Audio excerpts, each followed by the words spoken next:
Olá, eu sou Juliana Dias e hoje nós vamos falar sobre moral, sobre os valores morais que formam as nossas bases, ou seja, a nossa forma de enxergar a vida, porque norteia muitas das nossas escolhas na vida e tem influência no nosso jeito de ser. Vamos falar sobre a origem da moral em Nietzsche. E eu estou trazendo esse autor para refletirmos sobre moral, porque eu acho as ideias dele provocadoras, instigantes. As ideias do Nietzsche dão uma chacoalhada no senso comum e na nossa cultura que foi muito influenciada pelo pensamento judaico-cristão. Para ele, para o Nietzsche, os valores não têm uma essência natural. Eles não foram dados pela natureza. Existiram seres humanos que os criaram, pois eles são sintomas de uma época.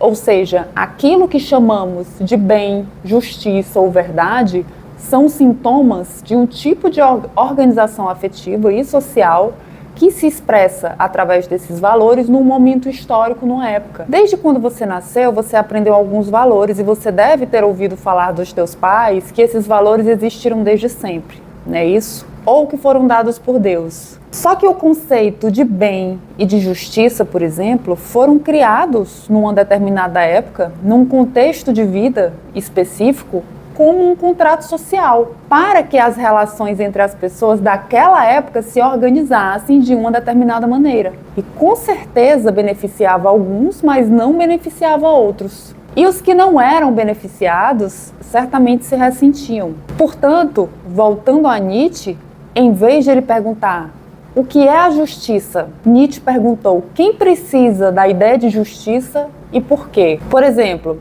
hoje em dia o trabalho, a pessoa que trabalha é bem vista pela sociedade. Há um valor no sujeito que é trabalhador, mas em outras épocas não era assim.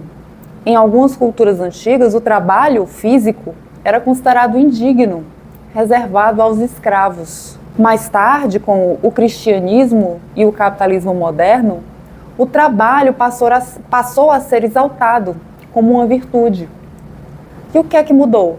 Antes, a distinção dos nobres estava em não trabalhar. Depois, a dignidade passou a estar em se submeter à disciplina do labor. Nesse caso, o valor do trabalho é um sintoma de uma reorganização econômica e espiritual da sociedade e não uma essência universal. A prática de punir, ela não surgiu de maneira abstrata. A punição surgiu na tentativa de manter alguma ordem social. Foi necessário domesticar alguns instintos e manter sob controle aquelas pessoas que poderiam ameaçar a ordem vigente. Então, quando você proíbe e domestica alguém, inevitavelmente alguém vai reprimir os seus instintos e ter que lidar com isso. Em prol de quê? Em prol do bem comum. Então, nesse sentido, ganha-se de um lado e perde-se de outro. O coletivo ganha com a ordem social, mas sempre haverá alguém tendo que se enquadrar e reprimir os seus instintos, que é o que o Freud, posteriormente, chamou de um mal-estar na civilização. E se você refletir, todas as mudanças culturais da história e toda a transmutação de valores geram um certo mal-estar, porque beneficia uns e agride simbolicamente outros. Entenda, então, que viver é necessariamente viver num mal-estar. Soa até um pouco pessimista, quando se trata da vida, falar assim. Mas o que eu quero te propor a pensar é que, se a moral vai sempre beneficiar uns e prejudicar outros, os que se sentem prejudicados viverão um mal-estar inevitavelmente. Até porque é muito idealismo a gente achar que existirá uma normatividade que satisfaça todas as pessoas. Sempre haverá os que concordam e os que não concordam, porque somos todos muito diferentes, gozamos na vida de maneira diferente. E diante disso, dessa constatação de que o mal-estar na vida é inevitável, eu visualizo alguns desfechos, ou 4 caminhos que as pessoas tendem a seguir. Primeiro, ou elas aceitam a moral vigente a contragosto, e querendo ou não, você vai viver uma neurose, onde você vai estar sempre ali insatisfeito com aquelas regras, gastando muita energia para lidar com ela, e você vai seguir na sua vida aceitando tudo aquilo, mas a contragosto. Ou um segundo caminho, você se revolta contra essa moral, transgredindo, virando um militante, se ressentindo profundamente com essa visão de mundo vigente e permanece num gozo, muitas vezes mortífero, onde você não sai do lugar. Você não destrói, mas também não constrói nada diferente. No terceiro caminho, você nem questiona as regras, você simplesmente as obedece e segue a sua vida. Ou um quarto e último caminho, que é você refletir se determinada regra ou moral faz sentido para a sua individualidade, se converge com os seus afetos. E se não convergir, você transmuta esse valor de uma maneira que te beneficie, mas que também não ultrapasse os limites civis da sociedade que você vive, porque, enfim, vivemos num coletivo. Devemos buscar os valores que nos favoreçam, mas que também não desrespeitem as outras pessoas.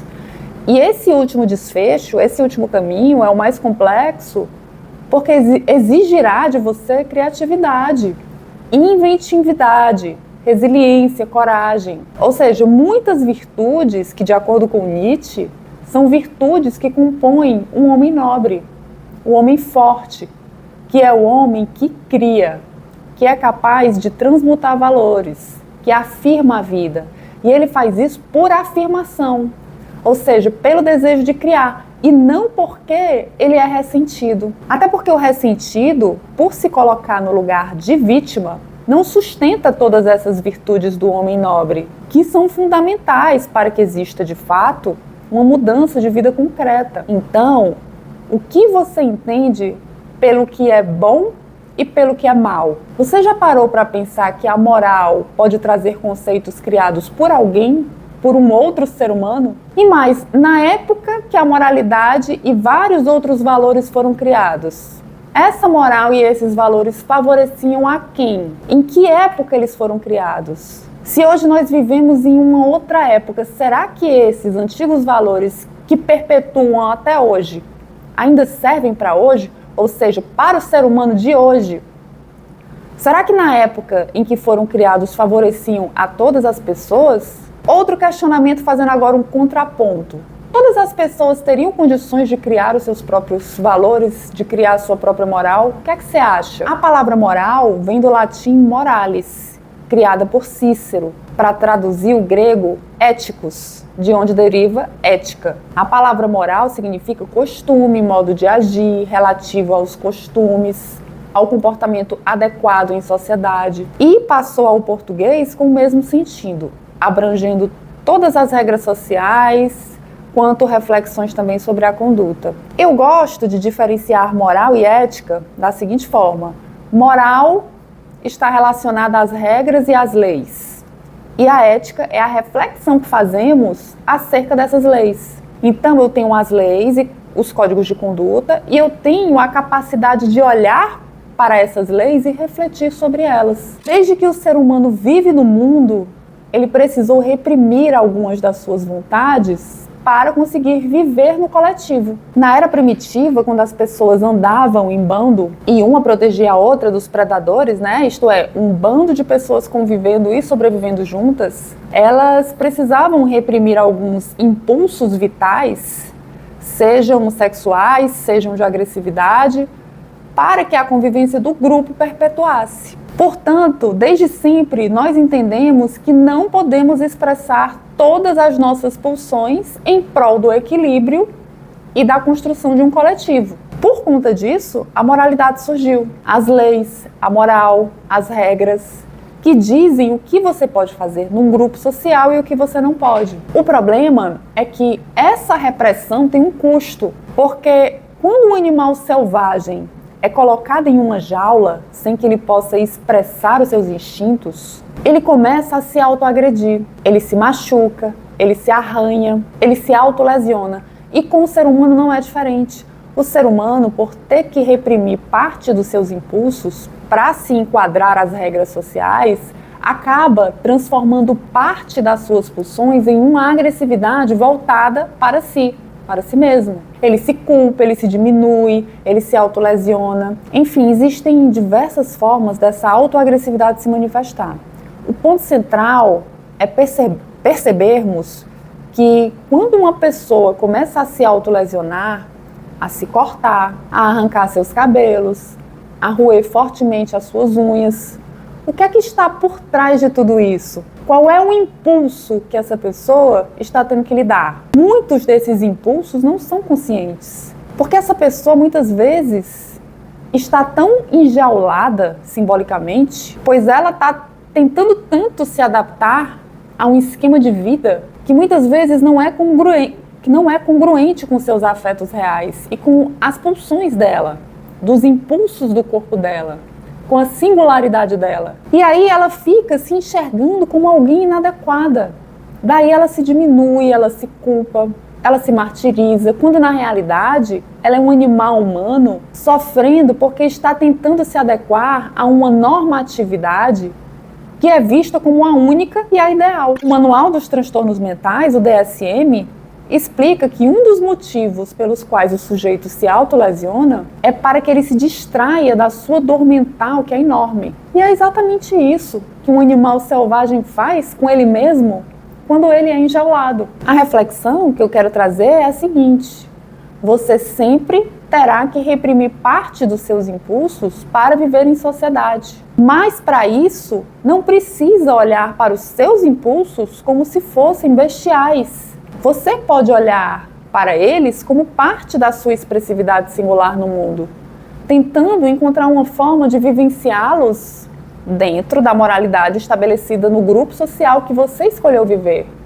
É o que o Freud chamou de sublimação. Então, você sublima os seus impulsos em outras formas de expressão. Por exemplo, você pode sublimar a sua agressividade física praticando luta nas artes marciais. Você pode sublimar os seus impulsos sexuais exibicionistas dando palestras, praticando dança, trabalhando como jornalista, ou seja, se colocando em exposição. Você pode sublimar os seus impulsos sádicos, talvez sendo um cirurgião, onde você vai estar ali num controle e no domínio absoluto sobre a vida de uma pessoa. Então, existem muitas maneiras de sublimar os nossos impulsos para que eles possam ser vivenciados e você possa senti-los e eles não se convertam em autoagressividade. Então, olhe para você. Quais são os seus impulsos?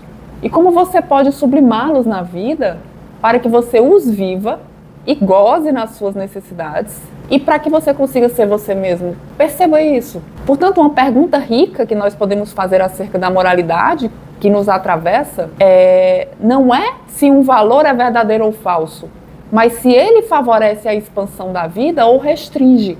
O Nietzsche coloca um critério fisiológico que é como avaliar uma planta. Você não pergunta qual é a essência da planta, mas se ela cresce saudável ou se ela está murchando. Você se sente crescendo e expandindo na vida de maneira saudável? Ou você sente que está murchando? Talvez você tenha que rever os seus valores na vida. Quais são as coisas das quais você valoriza verdadeiramente no seu íntimo? E não aquelas que você herdou da sociedade, da sua família, da igreja ou de qualquer outro grupo social que tenham lhe influenciado muito. Porque se você estiver murchando, é porque a forma como você vive a sua vida está incompatível com as suas necessidades individuais, a ponto de você não conseguir nem se adaptar, né? Porque a gente tenta se adaptar à vida civilizada, mas existem coisas que talvez extrapolem os nossos limites individuais. Então, muitos conceitos morais devem ser constantemente investigados por nós. Existe uma forma de pensar do sujeito conservador que é justamente preservar e conservar valores antigos fielmente. Mas eu te convido a pensar que existem muitos valores antigos que talvez não caibam mais nos dias de hoje, porque o homem de hoje não é mais o homem de antigamente. Em vez de aceitarmos esses conceitos como dados, por que não investigar a sua função concreta? Por exemplo, o que significa liberdade quando usada em discursos neoliberais? É a liberdade do indivíduo ou é a liberdade do mercado? Eu digo isso porque diferentes grupos disputam os significados das palavras, moldando-as conforme os seus interesses. Outro exemplo é o discurso em torno da saúde. Em nossa época, saúde tornou-se um valor quase que absoluto. associado a dietas, a exercícios, estilos de vida. Mas quais são as forças que sustentam essa exaltação?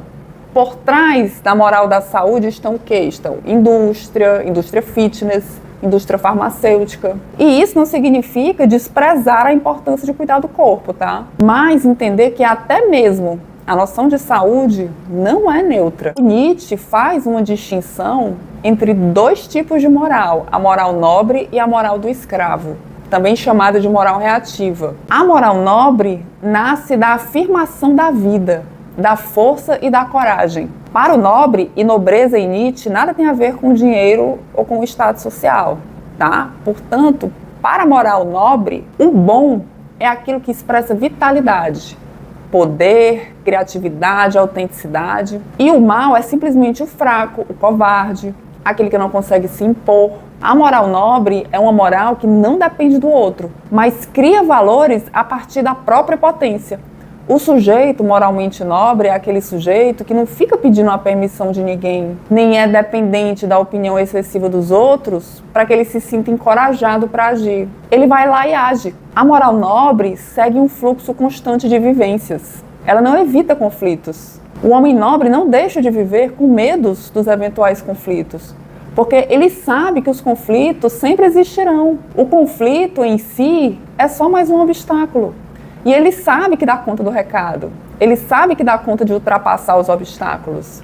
Na realidade, o sujeito nesse caso, ele está muito mais preocupado em vivenciar coisas novas, experimentar coisas novas, é um amante da vida, ele tem tesão pela vida. Já a moral do escravo surge como reação a essa moral do nobre. Então, o que é que acontece? O sujeito que tem a moral do escravo, que é o sujeito fraco, medroso, covarde, acomodado, o que é que ele faz?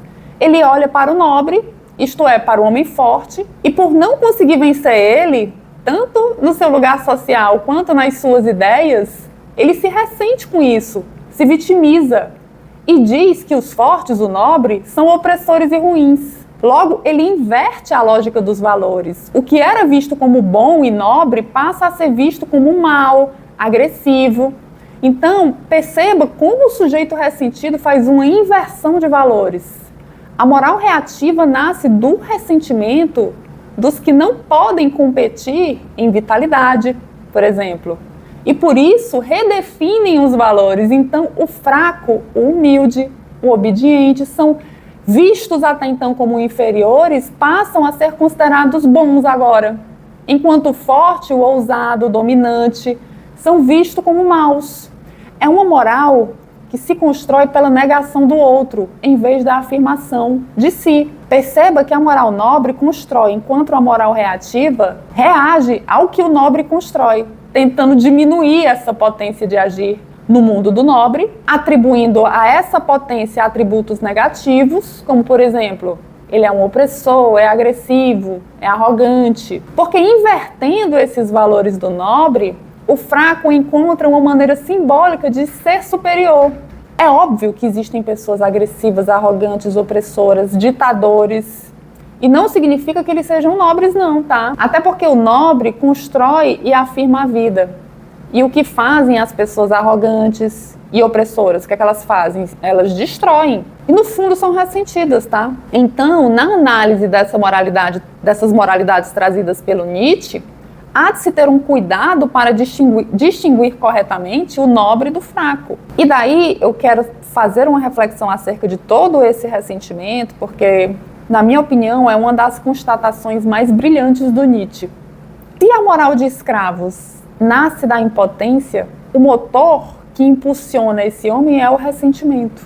Ressentimento não é apenas guardar rancor, mas é uma forma de viver marcada pela incapacidade de agir. Então, o sujeito paralisa a sua vida. Ele se sente e se apresenta enquanto alguém incapaz por culpa do outro. Eu sou assim por culpa do fulano, por culpa daquilo que me aconteceu. Sou traumatizado com aquilo que me aconteceu, por isso eu sou assim. Eu sou assim por culpa do sistema, o sistema é injusto, é corrupto. Perceba que culpabilizar um outro é uma forma de você justificar a sua covardia, a sua fragilidade, a sua incapacidade de sair do lugar. E ao apontar os culpados, você está dizendo que eles os culpados são vilões e você é a vítima. Portanto, você, enquanto vítima, acaba se sentindo um pouco melhor. Porque quem é a vítima? A vítima é alguém que sofre. Logo, alguém que sofre precisa de quê? Precisa de colo, de compaixão, de atenção, de pena, de alguém que ampare. Então, perceba a covardia do ressentido. No fundo, o ressentimento, a raiva, o rancor dessa pessoa existem porque, no fundo, ela reconhece, mesmo que ela não admita, mas no fundo ela reconhece a sua incapacidade de agir. Agir frente a um outro, frente à vida, frente aos conflitos. O ressentido não consegue descarregar sua força em ações e por isso ele acumula, rumina, transforma a sua impotência toda em imaginação moral. Esse processo gera inversão de valores. O ressentido, em vez de aceitar a sua fraqueza como fato, converte-a em suposta virtude. Ele não diz, sou realmente fraco. Ele diz, sou resignado, sou puro, sou obediente, sou uma pessoa muito correta.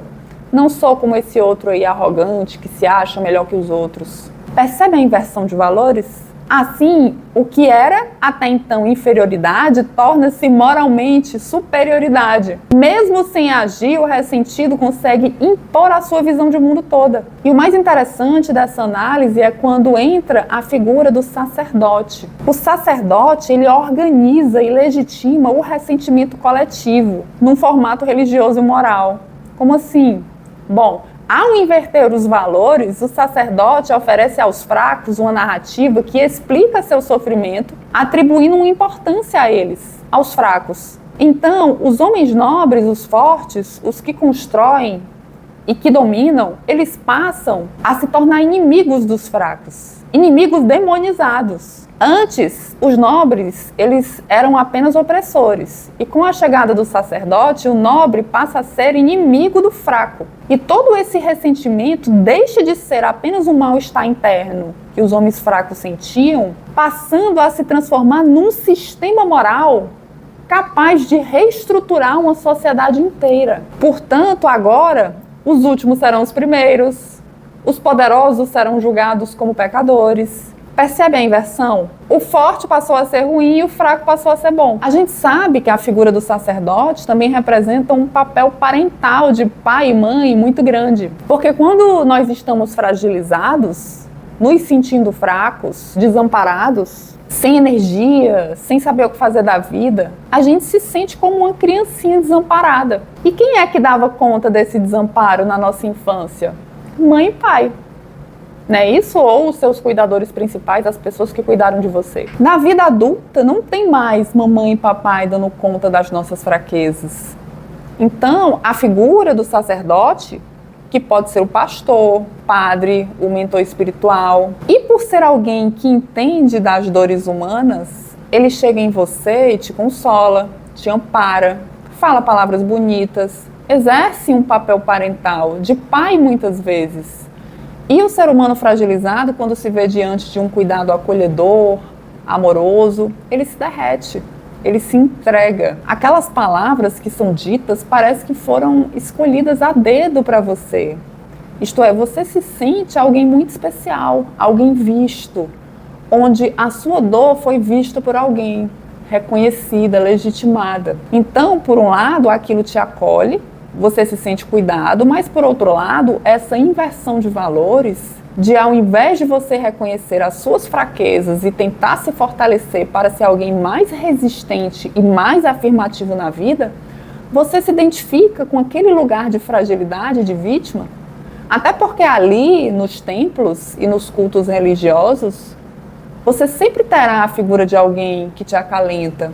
E isso pode fazer com que você não saia desse lugar de frágil nunca. Não dá para negar que muitas religiões, justamente por exercerem essa função parental que muitas pessoas não receberam, esses cuidados afetivos parentais das suas próprias famílias, né? Isto é, não dá para negar que a religião, nesses casos, tem um poder e uma capacidade de mudar para melhor a vida de muita gente. O sujeito que conseguiu sair das drogas, o sujeito que parou de beber, o sujeito que arrumou um emprego, que passou a conviver socialmente com um grupo de pessoas que o acolhem. Esse sujeito muda de vida porque dentro dos templos ele passa a experienciar relacionamentos de amizade estáveis, que escutam, que o acolhem, ou seja, que fazem tudo o que os pais dele deveriam ter feito.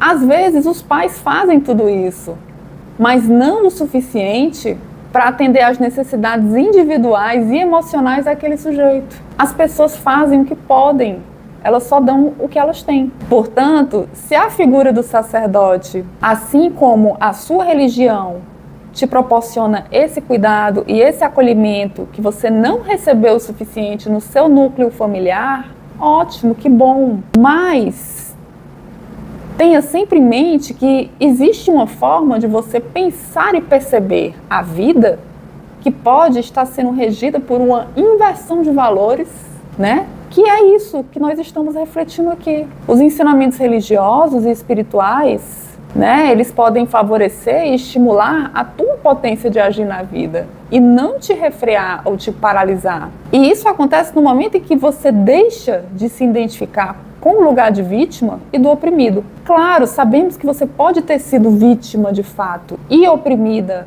em vários momentos da sua vida, mas você não deveria permanecer nesse lugar a ponto de a sua identidade ser descrita pelos sintomas que te paralisam. E mais, puxando esse raciocínio para a realidade do mercado da saúde mental dos dias de hoje, o que eu mais vejo são pessoas se identificando enquanto vítimas do seu diagnóstico, utilizando os seus sintomas todo o tempo para justificar as suas fragilidades e as suas ações. E ao invés de o diagnóstico ser um dado que explica as limitações e as dificuldades da pessoa, o diagnóstico, passa a ser a principal justificativa da pessoa para que ela não saia do lugar e a mantenha no lugar de impotente. O fato de a pessoa entender os seus sintomas por meio de uma explicação biológica e científica, que por ser biológica e científica acaba tendo um peso e um respaldo de um certo prestígio, isso, toda essa explicação, toda essa lógica e racionalidade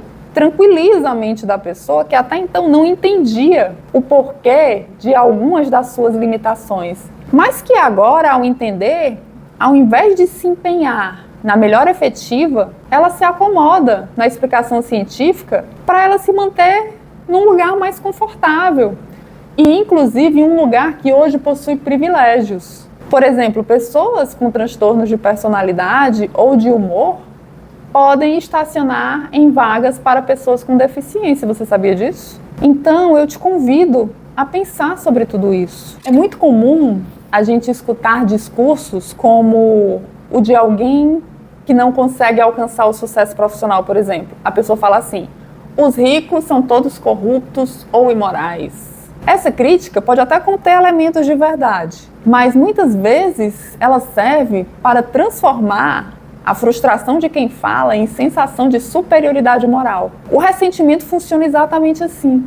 Ele converte incapacidade em acusação, converte a derrota em título de virtude. O ressentido só sabe se afirmar condenando o outro. O seu gozo não está em criar, mas em ver o outro cair. E isso empobrece demais a vida, porque desvia a potência de agir para a passividade e para a ruminação. Então, a gente vê aí uma civilização inteira se tornando refém de valores que nasceram da impotência, carregando séculos de moralização que mais paralisam do que fortalecem. Mas o Nietzsche também reconheceu uma ambiguidade nessa constatação toda. A moral de escravos, ao domesticar a força, muitas vezes excessiva dos fortes, acabou criando condições para a cultura, para a convivência social, para que exista uma convivência social mais sensível. Perceba então a grande reflexão que nós podemos fazer diante disso. E a gente pode se perguntar se os nossos valores, que nós reconhecemos hoje na nossa vida, se eles nascem da força de criar ou se eles nascem do ressentimento de negar um outro. Cada uma dessas morais nietzschianas tem seus prós e seus contras.